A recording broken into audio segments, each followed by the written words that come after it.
and teaching them to obey all that I've commanded you. Remember, I am with you always, even to the ends of the age. What a promise. I am with you always, even to the ends of the age. It didn't matter that Jesus was God's manifested presence here on earth. It didn't matter that Jesus taught and healed people. It wasn't enough that Jesus was crucified, then resurrected. No, Jesus went a step further. As you go out, as you proclaim the good news, remember, my presence is promised. I am with you always, even to the end of the age. Even to the ends of your comprehension, I am with you. How comforting must this have been for the first century Christians? How comforting must it have been for the Matthean community to know that regardless of what their Jewish brothers and sisters said about them, I am with you. Regardless of what the Roman Empire said about them, I am with you. But the promise didn't end in the first century. I've yet to meet a Christian that didn't believe God was with them. I believe God is with me. Every time I step into Methodist hospital to be with grieving families, I believe God is with me. More than that, I believe my work is to help embody God's presence for those that are hurting. If I take this belief seriously, I've got to ask myself, when have I experienced God's presence? When have I been aware of this embodiment in my life? Is it something I intellectually know? Or do I know? Right? Do I really know? Or is it a creed? So as I reflected on this verse, as I reflected on this promise, I became aware of two bookends in my life, two moments in time in which I could not deny the presence of God. The first was in 1997. I was 9 years old. Do the math. Living in South Bend, Indiana, in a homeless shelter. Life up until that point had been pretty difficult. I'd been abused physically and emotionally by my stepfather. I had seen my sisters and brothers abused. I'd seen my mother abused.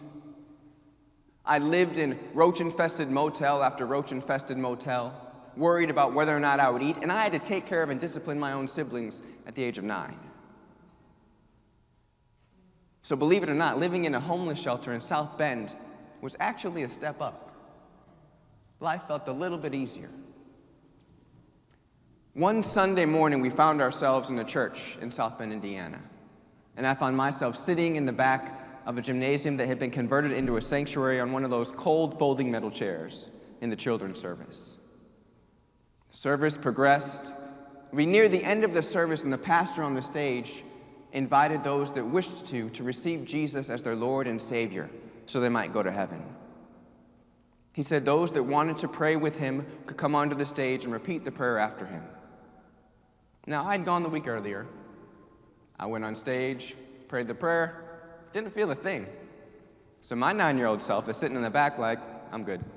Thanks, though. Tried that once, nothing happened. It was kind of awkward, if I'm being honest. I don't need to do that again. I'll sit here, y'all carry on, I'll be cool. So I sat there. A couple of my siblings even walked up onto the stage, and I watched them go, thought again about going, but ultimately decided, I'm cool. Right before they started praying the prayer, once all the children were on stage, the pastor turns to the audience, and he says, even if you didn't come up here, we invite you to pray along with us. I could do that.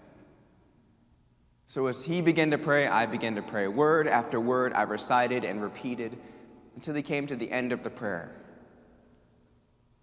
To the part of the prayer where we asked Jesus to come into our hearts. And I said the words like I had said them last week and maybe even the week before, but this time was different. This time, something shifted. This time, something changed within me. As I sat on that metal chair, homeless 9-year-old kid in South Bend, Indiana, asking Jesus to come into my heart, I literally felt God enter my heart. I felt a presence that was warm and gentle, yet firm, enter my chest. It was as if God heard my prayer and literally decided, yeah, I can do that. I wasn't expecting it. When it happened, I was surprised. I was like, oh, all right. I was a little confused. I didn't really know what had just happened, but I knew something happened. I was excited. I remember telling my mom, and I didn't think a whole lot about it after that. What I know now, looking back, is that in that moment in time, God decided to make God's presence known to me that morning. Why? What I didn't know then is that less than 2 months later, my entire world would be flipped upside down. My parents would be gone. We'd be put in a foster care. I'd be moved from South Bend to Hobart, Indiana, in a place I didn't know with people I didn't know. So before I knew I needed the promise of presence, God granted God's presence to me. The second bookend occurred mid-August. I was sitting in a hotel bar. Don't judge me.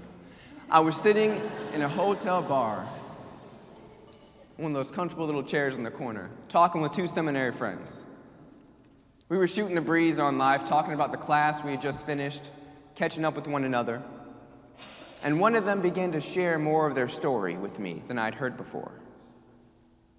And as I sat and listened, I was not only aware of their story and intrigued by what I was hearing, but I was aware that something shifted again. This time, it felt like I was in the presence of something eternal. I described it at the time as something outside of the space-time continuum, because that's the way Ben Tapper's mind works, right? That's what it felt like to me. I was in the presence of something I had known long before and something I would continue to know long after. Something that was deep love, that was literal presence. And I had no idea what to make of it. I was freaking out, y'all. I'd only had 2 drinks, so it was not the alcohol, all right? And I slow played it, like I was sipping, and we were about an hour and a half in by this point, all right? So I'm sitting there feeling this, like, what is this? I've never felt this before. I turn to my friend and I tell her what I'm experiencing. And she goes, I didn't know how to tell you this earlier, but there are beings with us and some of them are angels. Say what? Angels. Confession time, I don't believe in angels. So her telling me this was like, okay, cool for you to believe that. I don't know if I can say that's true. But I could not deny what I felt. So regardless of if I knew they were angels or not, I knew something happened. I knew something was there. And after weeks of reflection, I can now confidently say that I do believe there were angels present as an extension of God's presence. I believe that in that point in time, God chose to make God's presence known to me in an intimate way, a way I'd never experienced before. It was as if God was telling me, Ben, all that you can see is not representative of all that is true. I'll say that again. All that you can see is not representative of all that is true. My spirituality had been blown up one night at a hotel bar in Indianapolis. Place I was not expecting it, but it happened. God showed up. And why? This time I believe there are 2 reasons, at least 2. First, less than 2 weeks later, I would get a phone call while sitting in my living room that my dad had died. As I found my way up to Northwest Indiana and was walking through my parents' home, again, I felt something. I was thinking of the memories of my father, the big hugs he used to give, the smile he'd greet me with. But I also felt his presence. In that house, not the memory of him, not the thought of him, I felt my dad in that house. He was there. And I shared that with my mom and my sister. And I promise you, had God not blown up my spirituality 2 weeks earlier, I wouldn't have been able to feel that. But as I grieve and continue to grieve, that brings me comfort. That strengthens me, that encourages me to know that my dad, the one that has told me since he knew me that I was a mighty man of God and was here for a purpose, was still with me. Second reason, God is showing me that with God's presence comes the opportunity for healing. Folks, as you can imagine, after what I've been through in my life, there's some places that I'm still hurt deeply. There's some pain that I have not yet overcome. And if I'm being real with you, I've given up on overcoming. I gave up on thinking I could ever feel whole again. God is saying, not so.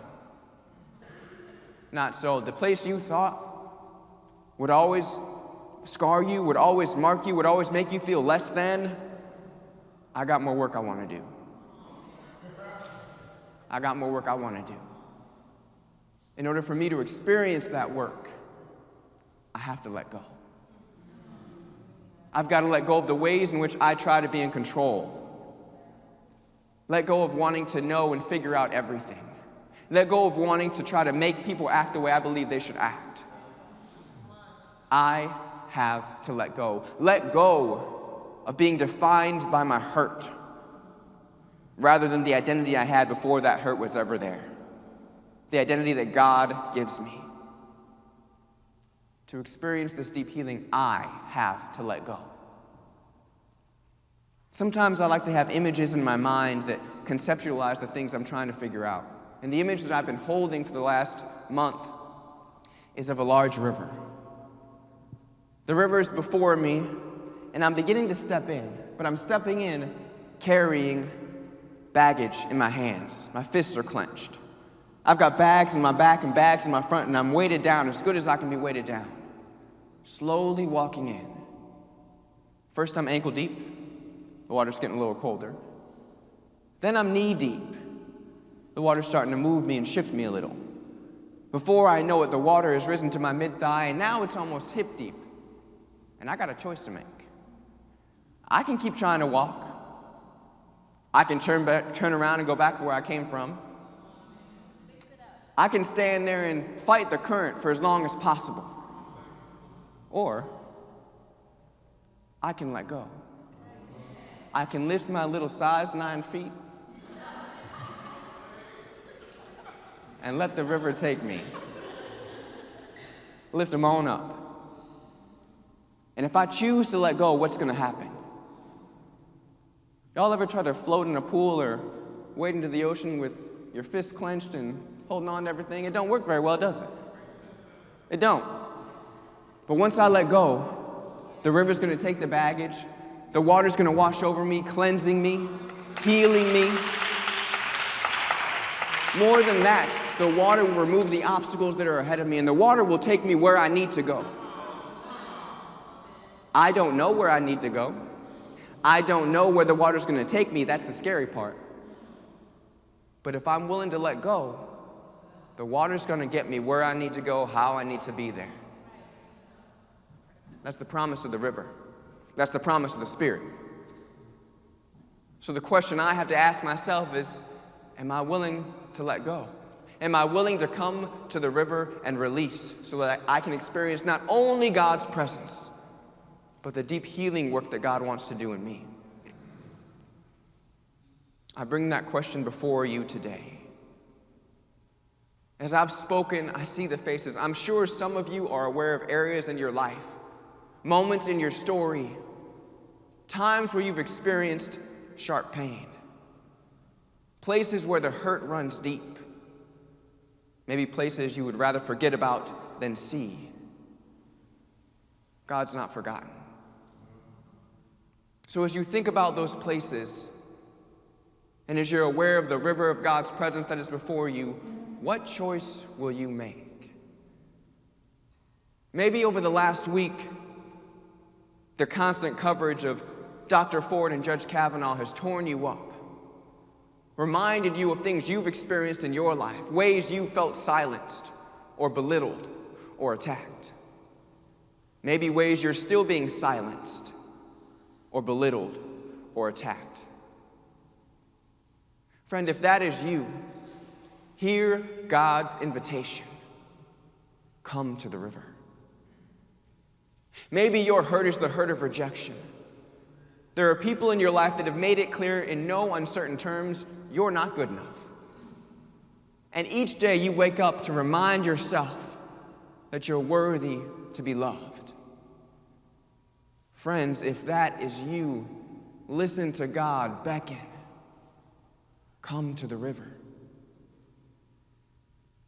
Maybe you don't like the person that you are. The person who sits here is not the person you wish sat here. You've made some mistakes in your life. You've done some things that you know have consequences that you can't take back and undo. You've hurt some people. The guilt ebbs and flows, but the shame you carry around like a lead blanket and makes it difficult to look in the mirror. Friends, if that is you, receive God's invitation. Come to the river. Maybe my story doesn't resonate with you. Maybe I've not yet named your pain, but I trust that God is here. I trust that the river is present, and even now, some of y'all are hearing the sound of that gurgling water. Even now, you're aware of where it hurts in your life. So I ask you, as you're aware of where it hurts, as you're aware of God's presence, as you're aware of the invitation to the river, will you release enough to be carried away? Will you let go enough to be cleansed? Will you surrender enough to go where you need to go, even if you don't know where that is? As you've come here today with your hurts, with those deep pains, with the wounds, God is present. I am with you always. Friends, hear the invitation. Come to the river.